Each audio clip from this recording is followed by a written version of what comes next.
Friends, जय श्री कृष्ण। आप सभी का हमारी यूट्यूब चैनल पे हार्दिक स्वागत है।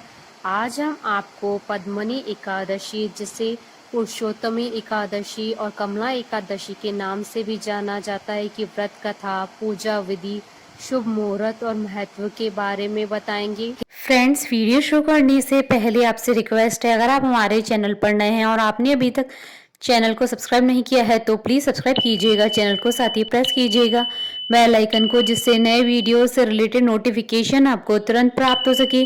और वीडियो पसंद आने पर वीडियो को लाइक और शेयर जरूर कीजिएगा, ताकि सभी भक्तों को इस वीडियो का लाभ प्राप्त हो सके। और कमेंट बॉक्स में जय श्री कृष्णा जरूर लिखिएगा। हिंदू धर्म में एकादशी तिथि का विशेष महत्व होता है। प्रत्येक वर्ष में 24 एकादशी होती है, लेकिन अधिक मास होने की स्थिति में एकादशी की संख्या 26 होती है। पुराणों के अनुसार जो व्यक्ति एकादशी करता रहता है, वह जीवन में कभी भी संकटों से नहीं घिरता है और उसके जीवन में धन और समृद्धि बनी रहती है। एकादशी तिथि का संबंध भगवान विष्णु से होता है। एकादशी तिथि को जो भक्त विष्णु सहस्त्र नाम का पाठ करता है, उसके घर में धन धान्य और सुख समृद्धि बनी रहती है। अधिक मास में पद्मनी एकादशी के व्रत का बड़ा महत्व है, जो भगवान विष्णु को समर्पित माना जाता है। साल 2023 में अधिक मास का शुक्ल पक्ष पहले आएगा, उसके बाद अधिक मास का कृष्ण पक्ष आएगा। इसलिए साल 2023 में सावन अधिक मास की एकादशी तिथि 29 जुलाई 2023 शनिवार के दिन है। महाभारत में श्री कृष्ण ने स्वयं युधिष्ठिर और अर्जुन को इस एकादशी व्रत की महिमा के बारे में बताया था। पद्मिनी एकादशी जगत के पालनहार भगवान विष्णु जी को बेहद प्रिय है। शास्त्रों में ऐसा कहा गया है कि जो व्यक्ति पद्मिनी एकादशी का व्रत का पालन सच्चे मन से करता है, उसे विष्णु लोक की प्राप्ति होती है। इस व्रत को करने से व्यक्ति हर प्रकार की तप, तपस्या, यज्ञ और व्रत आदि से मिलने वाले फल के समान फल प्राप्त करता है। ऐसा कहते हैं कि सर्वप्रथम भगवान श्री कृष्ण ने अर्जुन को पुरुषोत्तमी एकादशी के व्रत की कथा सुनाकर इसके महात्म्य से अवगत कराया था। फ्रेंड्स, अब आइए जानते हैं पद्मिनी एकादशी के शुभ मुहूर्त के बारे में। हिंदू पंचांग के अनुसार साल 2023 में पद्मिनी एकादशी का व्रत 29 जुलाई 2023 शनिवार के दिन है। सावन अधिक मास शुक्ल एकादशी तिथि प्रारंभ होगी 28 जुलाई 2023 को दोपहर 2:51 पर और सावन अधिक मास शुक्ल एकादशी तिथि का समापन होगा 29 जुलाई 2023 को दोपहर 1:05 पर और व्रत पारण का समय रहेगा 30 जुलाई 2023 को सुबह 5:50 से सुबह 8:31 तक।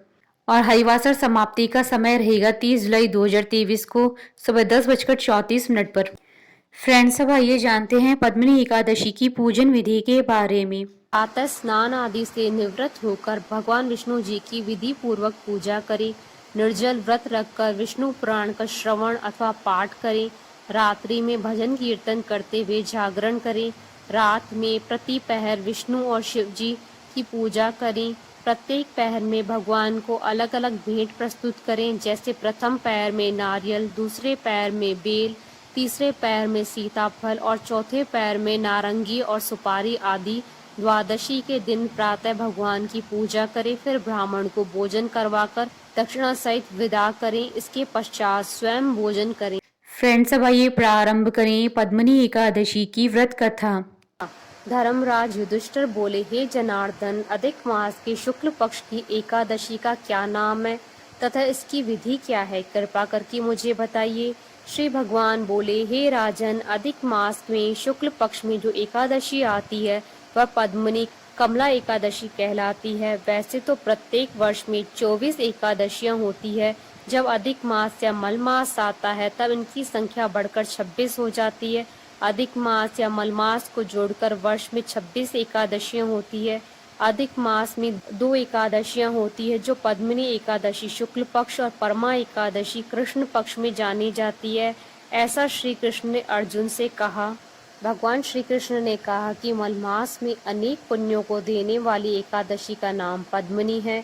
इसका व्रत करने पर मनुष्य कीर्ति प्राप्त करके वैकुंठ को जाता है, जो मनुष्यों के लिए भी दुर्लभ है। यह एकादशी करने के लिए दशमी के दिन व्रत का आरंभ करके कांसे के पात्र में जौ और चावल आदि का भोजन करे तथा नमक न खाएं, भूमि पर सोएं और ब्रह्मचर्य व्रत का पालन करें। एकादशी के दिन ब्रह्म मुहूर्त में दंत वादन करें और जल के 12 कुल्ले करके शुद्ध हो जाएं। सूर्य उदय होने के पूर्व उत्तम तीर्थ स्थान में स्नान करने जाएं। इसमें गोबर, मिट्टी, तिल तथा कुशाव व आंवले के चूर्ण से विधि पूर्वक स्नान करें। श्वेत वस्त्र धारण करके भगवान विष्णु के मंदिर में जाकर पूजा अर्चना करें। भगवान श्री कृष्ण बोले कि हे युधिष्ठिर, अब मैं पद्मिनी एकादशी की कथा कहता हूँ, जिसे ध्यान पूर्वक सुने। हे मुनिवर, पूर्व काल में त्रेता युग में हे नामक राजा के वंश में कीर्तवीर्य नाम का राजा महिष्मतिपुरी में राज्य करता था। उस राजा की 1000 परम प्रिय स्त्रियां थी, परंतु उसमें से किसी को भी पुत्र नहीं था जो कि उनके राज्यभार को संभाल सके। देवता, पितृ, सिद्ध तथा अनेक चिकित्सकों आदि से राजा ने पुत्र प्राप्ति के लिए काफी प्रयत्न किए, लेकिन सब असफल रहे। तब राजा ने तपस्या करने का निश्चय किया। महाराज के साथ उसकी परम प्रिय रानी, जो इक्ष्वाकु वंश में उत्पन्न हुए राजा हरिश्चंद्र की पद्मिनी नाम वाली कन्या थी, राजा के साथ वन में जाने को तैयार हुई। उन्होंने अपने मंत्री को राज्यभार सौंपकर राशि वेश त्याग कर गंधमादन पर्वत पर तपस्या करने चले गए। राजा ने उस पर्वत पर 10,000 वर्ष तक तप किया, परंतु फिर भी पुत्र की प्राप्ति नहीं हुई। तब पतिव्रता प्राणी कमल नयनी पद्मिनी से अनुसुईया ने कहा, 12 मास से अधिक महत्वपूर्ण मलमास होता है, जो 32 मास पश्चात आता है। उसमें द्वादशी युक्त पद्मिनी शुक्ल पक्ष की एकादशी का जागरण समेत व्रत करने से तुम्हारी सारी मनोकामनाएं पूर्ण होगी। इस व्रत को करने से भगवान तुम पर प्रसन्न होकर तुम्हें शीघ्र ही पुत्र देंगे। रानी पद्मिनी ने पुत्र प्राप्ति की इच्छा से एकादशी का व्रत किया। वह एकादशी को निराहार रहकर रात्रि जागरण करती। इस व्रत से प्रसन्न होकर भगवान विष्णु ने उन्हें पुत्र प्राप्ति का वरदान दिया। इसी व्रत के प्रभाव से पद्मिनी के घर में कार्तवीर्य उत्पन्न हुए, जो बलवान थे। उनके समान तीनों लोकों में कोई बलवान नहीं था। तीनों लोकों में भगवान के सिवा उनको जीतने का सामर्थ्य किसी में नहीं था। सो हे नारद, जिन मनुष्यों ने मलमास शुक्ल पक्ष की एकादशी का व्रत किया, जो संपूर्ण कथा को पढ़ते हैं, सुनते हैं, वो भी यश के भागी होकर विष्णु लोक को प्राप्त होते हैं। बोलिए भगवान विष्णु जी की जय, सनातन धर्म की जय। हमारे साथ इस वीडियो में अंत तक बने रहने के लिए आपका धन्यवाद। ओम श्री गणेशाय नमः। जय श्री कृष्ण।